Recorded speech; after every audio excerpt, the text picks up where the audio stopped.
we're hoping that he'd take a bigger step there. We are joined by an expert, Steve Adelman. Thank you very much for joining us. We've had you on time and time again, and it's always so frustrating that we talk about something like this and then we see it happen again. From your perspective, how do you look at what happened this weekend? I'm incredibly frustrated. I'm angry. I don't have words to provide comfort at this point because we've had the same conversation over and over again. So now the solution, with all due respect to the president, is we're going to trample on civil liberties and stop people before they reveal themselves to be shooters. I think that actually does not work very well. You know, the worst active shooter, mass shooter incident in U.S. history in Las Vegas, the shooter did nothing to reveal himself to be someone intent on doing harm. We've had 3 incidents in the last week in Northern California, in El Paso, and in Ohio. And in none of those instances was there more than a few minutes of advance warning, and really not even that. So the things that the president just suggested as possible solutions would be completely ineffectual for any of the worst incidents or the most recent incidents. So maybe we should actually address the obvious issue, which is weapons that were designed for mass killing on the field of battle are now proliferating, and they are the weapon of choice for every mass shooting that we see, without exception. This story is the same story over and over and over again.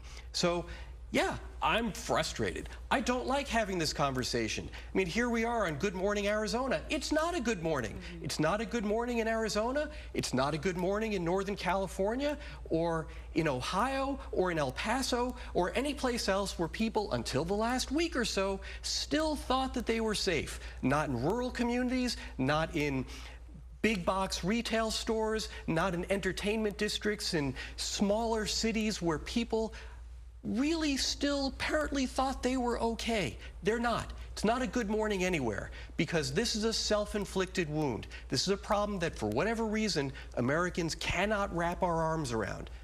Maybe now will be the time. You mentioned Las Vegas. You think about, you know, the survivors of Parkland, of the Las Vegas massacre. What has changed since then? What have we learned? What has been done that would prevent those situations from playing out? It appears we have yet to learn. This is a very hard conversation to have while people are eating their morning cereal, but the answer really is very, very little. We've done essentially nothing to reduce, much less eliminate, the scourge of high-powered weapons and magazines that allow massive numbers of bullets to be sprayed into a crowd very, very rapidly. So even in Ohio, where the shooter was taken down within less than a minute, look at the carnage. This is a military-grade weapon. There's no need, under any conception of the Second Amendment to the U.S. Constitution, there's no need for a weapon of this deadly force to be in society. Let me ask you this, because you're a security expert, and from that standpoint, we've talked in the past, like when you go to these open areas, the supermarket, wherever you're going, movie theaters, as an individual, you look for areas that you can run to safety. At this point, from what you're saying now, it doesn't matter if they have this assault-style weapon. It doesn't matter. And what we see in incident after incident is people who are hearing gunfire do not recognize it as gunfire. Even if you're someone who goes to a shooting range, you don't know what bullets flying sounds like because you're wearing hearing protection. So what we see in incident after incident is people think that it's fireworks, or they think that it's something metallic that's dropped on the floor, or they don't know what it is. But the point is, people don't respond decisively. They don't run. Mostly they kind of mill around, wondering, what is it, until they see someone else doing something, and then they'll follow. We're good at following. We're not good at leading or figuring out exactly what the problem is. And that's why there are so many people in harm's way. Steve, I imagine as we wrap up, your business future is going to be quite secure, because we're going to continue to need to get expert advice on making venues at least feel the semblance of safety and taking some steps, because it's very hard for many of us to want to go out into big public spaces. Yeah, first of all, I don't want that job security.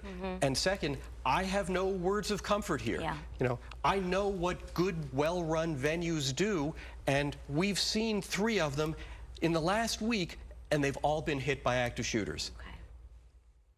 Steve Adelman, thank you so much for your perspective and your honesty this morning. And yeah, tough conversations. Yeah.